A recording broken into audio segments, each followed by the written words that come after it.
Ndëruar vëllezër xhamat, motra të respektuara, praneshëm, selamu alaikum wa rahmetullahi wa barakatuh. Paqja, shpëtimi dhe falja e Zotit qoftë ju. E dini që ardha e këtë botë si njerëz, krijesa të dalluara të Zotit, ka një qëllim, pra njeriu këtë botë sprovohet. Sprova është pjesë e jetës njeriut, pra njeriu nuk mundet me ikë, sado që njeriu beson, apo nuk beson, pa marrë parasysh gjendjen e tij, sprova është pjesë e jetës. Temën e sonshme, apo ligjëratën e sonshme e kom titullu sprovat janë rrugë për tek besimi. Pra sprova, provimi është rrugë për tek besimi, bindja në Allahun xhalla xhelaluhu. Allahu në Kur'an ka thonë: "Hasiba an-nasu an yutraku an yaqulu amanna wa hum la yuftanun." A mendojnë njerëzit që do të lihen vetëm të thonë ne besojmë, pa mos u sprovu. Pra kjo ajet i Kuranit është thelbi i temës tonë. Pra Zoti po thonë, a kanë menduar njerëzit që vetëm kanë me thonë me gojë, kena besu, pa u testu besimi tyre. Pa u vendosur ata në sprovë. Pra si kur Zoti do më na thonë neve, dikush që beson edhe ka mos sprovu. Dikush që beson ma shumë, ka mos sprovu edhe ma shumë. Dikush që punon, ka mos sprovu. Po dikush që punon edhe ma shumë, ka mos sprovu edhe ma shumë, sepse njerëzit që ma shumë t'i ka sprovu Zotin, kanë qenë pejgamberët, e pastaj janë konë ata që kanë qenë më afër pejgamberëve, e pastaj ata tjerë që kanë qenë më afër pejgamberëve. Pra sprova nuk do të kuptojë njeriu sprovën si diçka kundra njeriut. Sprova do të kuptojë si ligji i Allahut. Njerëzit që mendojnë me fitu xhenetin pa u sprovu, gabojnë. Sepse ata ju përngjajnë atyre njerëzve të cilët në farë dojnë me marrë diplomën për xhenet apo certifikatën për xhenet pa kaluar në provë. Sigur ai studenti i cili mendon domethënë që me marrë diplomën e fakultetit apo magjistraturës apo doktoraturës pa ju nënshtruar provimit. Kjo nuk do. Domethënë njeriu është ligj që duhet të përmbajë disa rregulla në mesin e atyre rregullave është para se të certifiku, njeriu duhet të nënshtrojë provimet e pastaj me marrë dëshmin apo me marrë shpërblimin që e meriton. Pra, pikërisht njerëzit që mendojnë në këtë formë, me marrë certifikata apo dëshmi apo diploma pa ju nënshtruar provimet, janë pikërisht kjo është gabimi i tyre, sepse ata në farë forme i kundërshtojnë apo nuk i pranojnë sprovat e Allahut. Jo, pra fjala sprov ibtila në Kur'an në vetvete pra do më thonë provim. Imani yt apo imani jon nuk vërtetohet derisa nuk kalojmë nëpër këtë provim. Pra provimi është ai i cili e vërteton imanin dhe besimin tonë. Vetëm Allahu është ai i cili e di se si do të jetë prova, provimi dhe se çush do të jenë edhe pyetjet. Prandaj dike Allahu që në shokën në këtë botë, pra e sprovon në forma të ndryshme. Para se t'i përmenin llojet e sprova, por kam dëshirë të thonë edhe këtë. Provimi ka më ndodhë, pyetjet kanë më bë, por provimet edhe sprovat janë ndryshme. Dikani Zoti e sprovon me pasuni, apo me thonë ndryshme pasunim. Dikani Zoti e sprovon me shëndet. Dikani Allah e sprovon me fëmijët e tij. E dikan me gjëra tjera. Pra, në të gjithë pa dallim, besimtarë dhe jo besimtarë, kena një nënshtruar një provime, një problem është, ditën e gjykimit. Aja çka duhet me pas parasysh është koha në provimit, kur ka më bëu provimi nuk e dina. Për dallim prej studentëve, për studentët ma herët, 2 javë, 3, 1 muaj, dekanati apo ata që merren me caktimin e data, thotë filan dite, kime him filan lande. Filan dite, kime him filan lande. Pra caktohet para prakisht 10 data. Ama për këtë provimin që na po flasme, na nuk e dim dot kur. E para. E dyta, pyetjet nuk janë të njëjta për gjithë. Janë ato pyetjet që njëra, ama parimisht pyetjet nuk janë të njëjta për gjithë. Sepse edhe sprova janë provim, por nuk janë të njëjta. Elementi i tretë për të pështu, njeriu mundet me pështu vishë në mundësie, me kalu provime. Nëse njeriu të shton jetën e kësaj bote, provimet e kësaj bote, nuk ka fatën e parë se ka dhënë provimin, e ka fatën e dytë. Nëse se ka dhënë fatën e dytë, e ka provimin në fatën e tretë. Ka njerë dikush për 20 vjetë fakultet, po dikur e kryt. Tu do në penzion e kryt, shever në ditë. Po, ama provimi për cilën na flasme, nuk ka afat dytë. është një fakt. Por që ata njeriu do të me marë pra, me marë shumë serios. Dhe për që ata njeriu do të me marë i përgatitur në çdo kohë. Sepse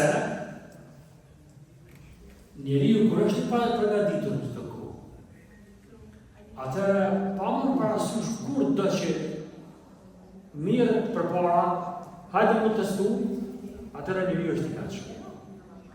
Çdo herë kemi thonë, përgatitja në mënyrë të vazhdueshme, punë në mënyrë të vazhdueshme, adhurimet që bëhen në mënyrë të vazhdueshme, edhe të qofshin pakta, kanë vlerë shumë më të madhe të Zotit se punë të mëdha që bëhen me ndërprerje.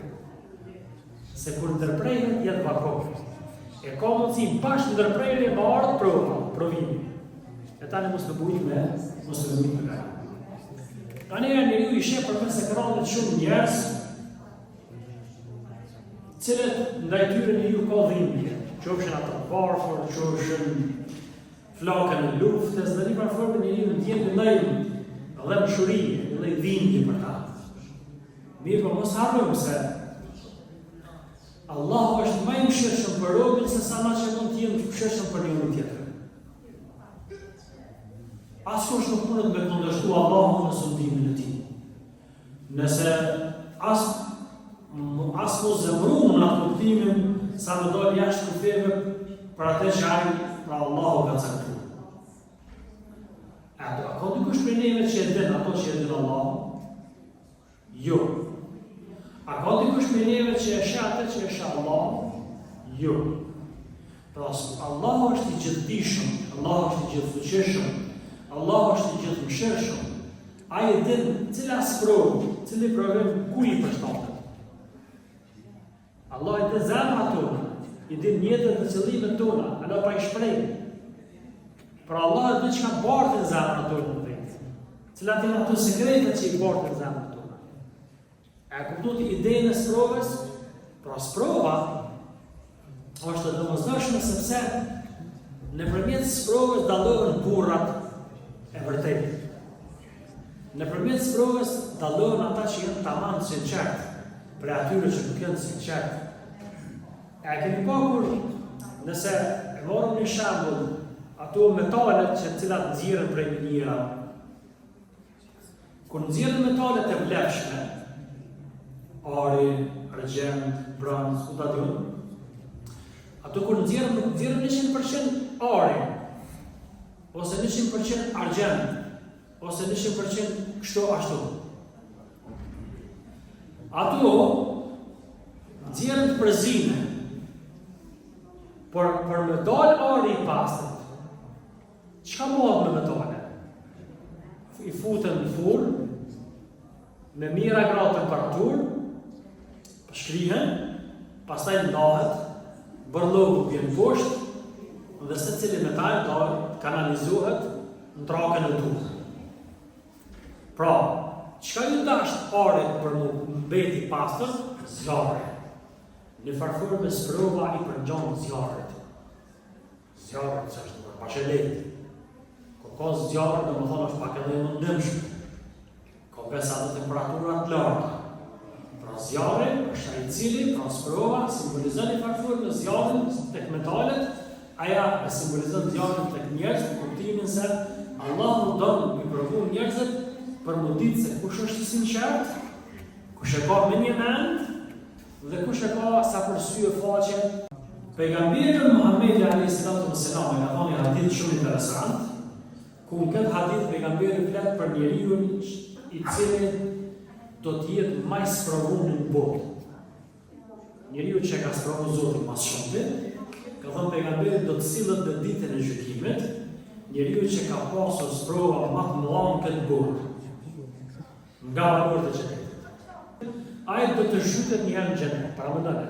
Ka më zhyt kur më shtimoj, ai hen në xhenet, zhytet kuptimin që po më hinë thotë ka më zhyt, kështu pejgamberi ka më shpërë në xhenet, dhe do t'i thua, o biri Adem, Zoti do t'i thotë.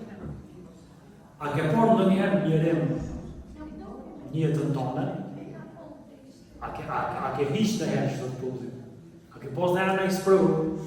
Shishon se ai do të thotë, ai atë ka prejnë në një vështërësi, pra Zotit do të bëjë, që që në përgjigjen e ti? Ai do të thënë, jo, pasha Allah, Zotit tëm, nuk kam parë kur mirim, nuk më ka prejnë kur asë një vështërësi. Kërejt të lashët e dunjas i haraj. Këtë sprova që ka pas në dunjas i haraj. Pse?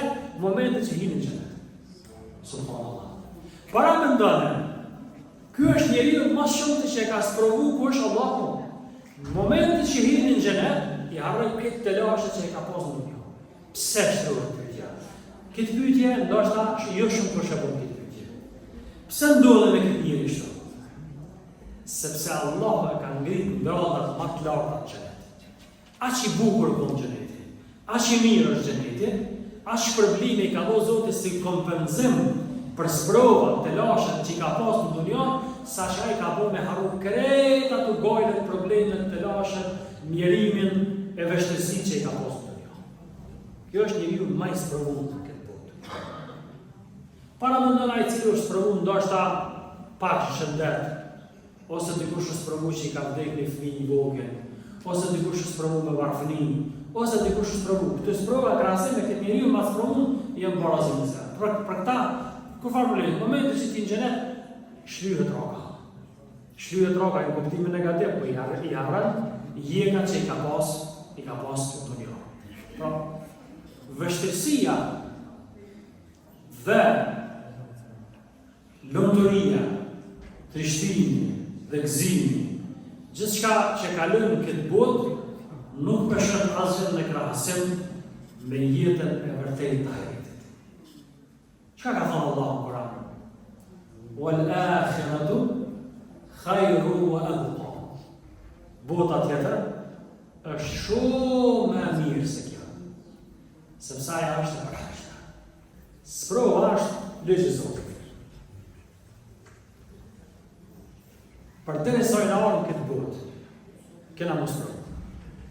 S'ka ato, s'mund ndalet. As nuk do të më tentu që mos provu. Nuk do të mja dëshiru vetës provë. Amo, nëse vjen, do të më thonë mirë se vjen. Me koni përgatit, po, amo, jo me thonë o zënë, se ka disa njerës, bojnë doa dhe nojë, zëtë i sholla po atë luft, e unë të bona një farëftëtori fu. Pejgamberi ka thonë, mos ja dëshironi vetës mu taku me armikut. Por, nëse është e pa shmanshme, atëre që ndërën e si të ka dalim shumë më thonë, ej, se ka t'i kushtat, unë i sholla smuna, e tani ka me posarë.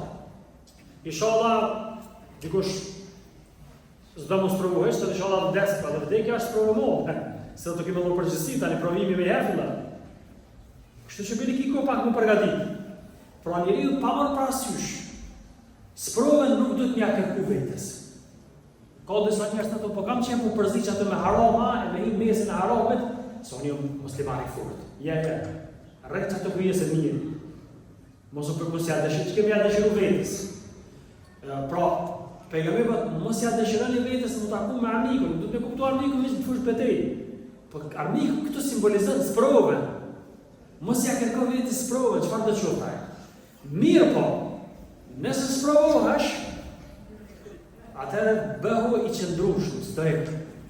Sa Allahu i don njerëzit që janë qëndrueshëm. Elementi i tretë, sa herë që sprovohesh, falëndëro Allahun dhe lëshonu që sprova ka mujtë me konë dhe me mëdhe. Ka mujtë me konë dhe me mëdhe. Sprovu Allahun që të ka dhënë sabër durim e po mundesh me te kalu. 2. Falenderoj Allahun që sprova nuk ka qenë fej, po konë që ka të dëmjus. A me konë sprova në fej, a me konë besimtar, a mos me konë, kjo është sprova me amore. Edhe do të me posë kujdes shumë se pejgamberi alayhis salam ka thonë para kiametit, ka marrë një kohë kur njerëzit zgjohen me mëngjes besimtar, i zanota pa besimtar. Njeriu do të më përgatit, ai i cili përgatitet për sprova, i te kalon ma lehtë. Edhe i te kalon ma lehtë, edhe ka shpërblim ma madh tek Allahu xhalla shanuhu, edhe Zoti ja kompenzon me vepra më të mira. Pra me një farë fjalë. Dërzohi u Zotit. Edhe thuaj Zoti më bën çka të të. Ai është Zoti. E para. Caktimi i Allahut ka më ndodhur patjetër. S'mund të ikë caktimi i Zotit. Ju do të ikë keqes më ndodh. Mirë po, sikur që ka thonë Omeri radhiyallahu anhu, kur i ka thonë Omerit, a dini rasti kur ka qenë një lloj mortaja, smundje sigura, një lloj smundje domethënë që ka përfshirë këtë njerëzit në atë kohë, pjesë maja të botës, edhe Omeri ka thonë që më largu prej ka ardhur lajme që ku je nisti me shku në Sham, Sirinë e Sotit, vendet përrethë, ato konë për hapën e mortaja dhe u kthy. Dikush mesin e ushtarëve të tij ka thonë, o Omer, e të firru min qadrillah, apo i për caktimit Allahut, se ka caktuar Allah, po atë Medina që është smuja, a janë gjitën, se me shku në amazimit qëtush. Që në shumë përgjishë o meri, në firru min qadrillahi ila qadrillah, po i këm prej kaderit Zotit, prapë në kaderit e Zotit. Kur e kitit bjen dhe të keqet, të keqet, pak i këfjallë, po në fundit, aja që ka të ndohë ty, aja është caktimi i Allahu xhalla shanuhu. Pa marrë parasysh, e kuptojmë na caktimin e Zotit, apo nuk e kuptojmë urtësitë e caktimit të Allahut, na do të nënshtrohet. Kush është i kënaqur me caktimin e Allahut, ka thonë pejgamberi, ati i takon kënaqësia. E kush zemrohet, ka thonë për të është zemrimi. Ai që është i kënaqur me caktimin e Allahut, ati i takon si shpërblim kënaqësia. Ai që është i zemruar, ati i takon zemrimi. Parafrasisht kjo është thënia që ka thonë pejgamberi Muhamedi sallallahu alaihi wasallam. Pra ky është thelbi i imanit, besimit vërtet. Ky është thelbi i imanit, besimit vërtet. Ky është kuptimi, me këto me përfundojmë, i fjalëve që i përsërisim shpesh edhe i kuptojnë pak. Edhe në herë, ky është kuptimi i thellë, i fjalëve që na i përsërisim shpesh, edhe i dëgjojmë shpesh, po që rrallë i kuptojmë plotësisht. Cilat janë ato fjalë? Inna lillahi wa inna ilayhi raji'un. Na jemi të Allahut dhe të ai kena më kthy. Na jemi të Allahut dhe të ai kena më kthy. Assalamu alaikum wa rahmatullahi wa barakatuh.